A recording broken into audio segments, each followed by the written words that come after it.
안녕하세요. 모의유엔 성공을 위한 노하우 제2편 심화편 영상입니다. 1편에서는 기본편을 다졌다면 이번에는 회의 진행의 디테일과 실전 전략을 마스터할 차례입니다. 여러분이 회의를 완벽하게 기획하고 원활하게 운영할 수 있도록 도와드리겠습니다. 모의유엔의 모든 것은 이 5단계 절차를 따릅니다. 개회 선언 후 기조 연설을 하고 교섭 절차를 거친 후 결의안을 작성합니다.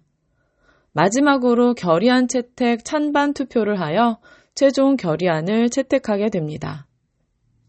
외교적인 태도 및 언어 규칙에 대해 말씀드리겠습니다. 모의유엔은 공식 언어가 영어입니다. 영어로 진행하는 것을 권장하지만 학생들의 학년과 수준에 따라 한국어를 공식 언어로 채택하여 변형할 수도 있습니다. 호칭은 굉장히 중요한 회의 규칙 중 하나입니다. 나, 너, 그녀 등 대명사는 사용할 수 없고 대신 국가명이나 대표단을 명시한 명사만을 사용합니다. 예를 들어 I think that이 아닌 The delegate of China thinks that 이라고 말해야 합니다. 그리고 공식적인 회의이기 때문에 복장은 반드시 교복을 차용하여 단정하게 입을 수 있도록 지도해 주시면 좋겠습니다. 다음은 회의장의 좌석 배치에 대해 말씀드리겠습니다. 이 사진들은 제가 뉴욕에 위치한 UN 본부 내부 투어 때 직접 촬영한 사진입니다. 왼쪽 사진은 UN 본회의장 내부 사진이고 오른쪽 사진은 외부 전경 사진입니다. 그리고 UN 본부 내부에는 SDGs 관련 컨텐츠가 매우 다양하게 설치되어 지속 가능 발전을 적극적으로 홍보하고 있는 것을 볼 수 있었습니다. 제가 진행했던 행사장의 세팅장 예시입니다. 실제 회의장이 지닌 권위와 품격을 갖추고 공식적인 분위기가 느껴질 수 있도록 최대한 세팅에 신경을 쓰는 것도 행사 성공의 노하우 중에 하나입니다. 세팅 하나하나가 학생들의 태도와 몰입도를 크게 좌우하기 때문에 꼼꼼하게 준비해 주시면 좋습니다. 이렇게 20개국 대표단의 자리를 설치합니다. 주변으로는 사무국을 배치합니다. 그리고 뒤에는 관람석입니다. 앞에는 한쪽은 의장단 3명이 앉고 또 나머지 한쪽에는 심사위원 3명이 앉아서 대표단과 사무국이 하는 모습을 바라보게 됩니다. 다음은 연두색 부분 포디움, 즉 단상입니다. 대표단들이 나와서 연설할 때 이곳으로 나와 발표합니다. 그리고 한 국가당 1명의 사무국 요원을 배정해서 각 국가 옆에 사무국이 앉을 수 있도록 배치했습니다. 대표단 좌석은 국가의 정식 명칭 알파벳 순서로 배치합니다. 예를 들어 호주는 오스트레일리아로 알고 있지만 정식 명칭은 Commonwealth of Australia 이기 때문에 A가 아닌 C로 시작하여 배치하게 됩니다. 책상 하나를 좀 더 자세히 보실까요? 책상 앞에 큰 국기를 하나 붙여줍니다. 책상 위에는 작은 국기를 놓아줍니다. 노트 패싱과 결의안 작성, 의견 정리 등 필기를 해야 할 일이 매우 많기 때문에 필기구를 이렇게 배치해줍니다. 총회 당일에는 모바일 전자기기를 소지할 수 없습니다. 총회 중간에 인터넷 검색을 할 수 없기 때문에 사전에 의제에 대한 모든 리서치를 마치고 입장해야 합니다.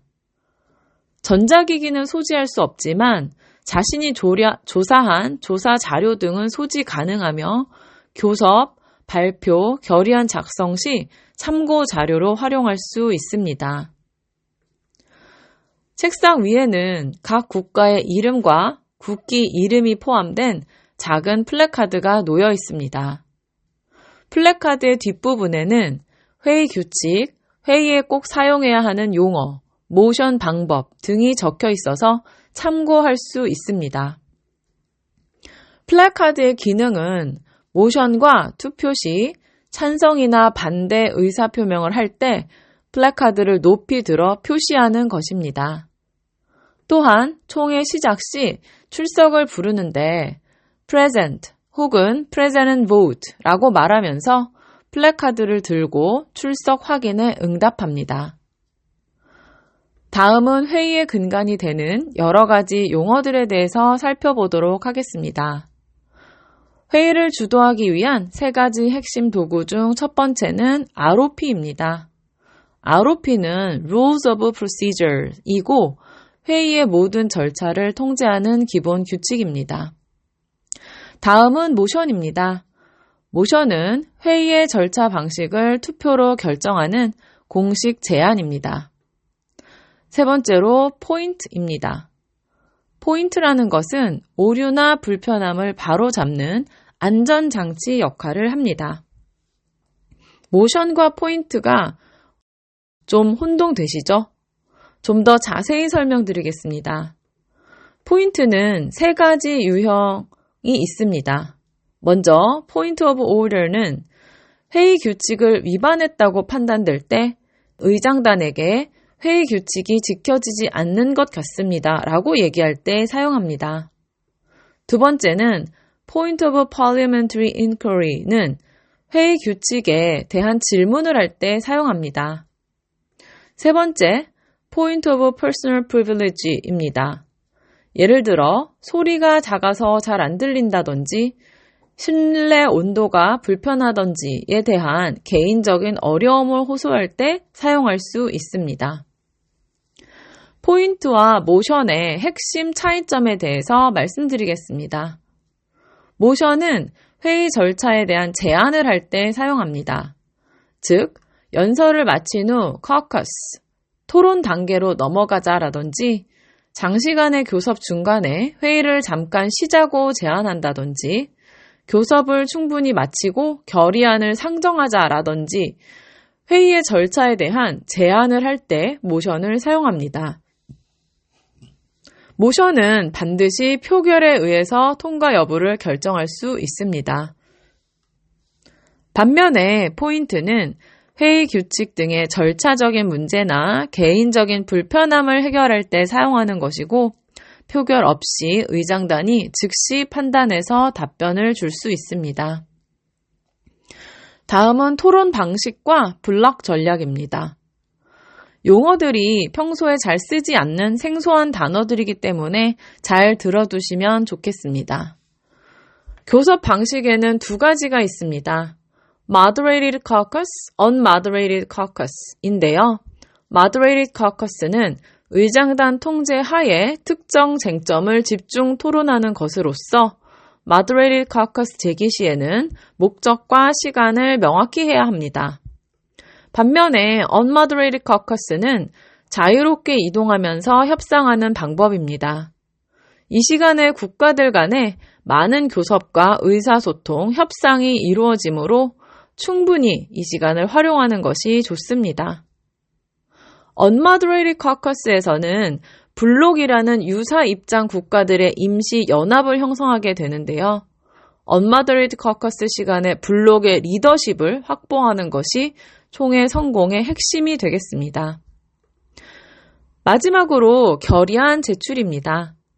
결의안은 Draft Resolution, 즉 초안을 제출하기 위해 최소 2명의 스폰서와 2명의 시그너터리가 필요합니다. 스폰서는 결의안의 주요 작성자이자 옹호자로서 내용의 책임을 지고 시그너터리는 절차적인 지지를 위해 서명하는 국가입니다. 이들의 확보가 결의안 상정의 필수 조건이 되겠습니다. 성공을 위한 최종 체크리스트를 보시겠습니다. 모션과 포인트 전략을 잘 활용해서 모의회의를 잘 이끌고 나가야 합니다. 다음으로는 Unmoderated Caucus 시간을 잘 활용하여 의사소통 능력, 협상 능력, 설득적 말하기 등의 역량을 극대화할 수 있도록 총회 시간을 잘 운영하시면 좋겠습니다. 그리고 결의안이 작성된 후에는 수정 절차까지 하여 개선된 결의안이 나오는 과정까지 경험하게 해준다면 더욱 좋을 것 같습니다. 마지막으로 사무국과 의장단, 대표단들이 서로 잘 협력해서 모의위원이 잘 진행될 수 있도록 사전 워크숍 때부터 팀워크를 가지도록 분위기를 이끌어 주시면 좋겠습니다. 모의위원은 용어나 절차가 굉장히 복잡하고 숙지하는 데까지 시간이 많이 걸립니다. 심지어 교사에게도 매우 생소한 경험일 수 있습니다. 하지만 단 한 번만 해보시면 학생들의 폭발적 성장과 몰입도를 직접 체감하실 수가 있습니다. 한 학기 정도의 장기 프로젝트로 시간 계획을 잘 잡아서 준비하면 좋습니다. 어렵고 절차가 복잡한 만큼 다 마치고 났을 때 아이들이 느끼는 성취감이나 성장하는 모습에 굉장히 뿌듯함을 느낄 수 있는 유익한 프로그램입니다. 프로그램을 잘했을 때에는 학교의 대표적인 글로벌 프로그램으로 자리 잡을 수도 있습니다. 준비된 자만이 성공합니다. 노하우를 실전에 잘 적용해서 모의위원회에서 최고의 성과를 거두시기를 진심으로 응원하겠습니다. 감사합니다.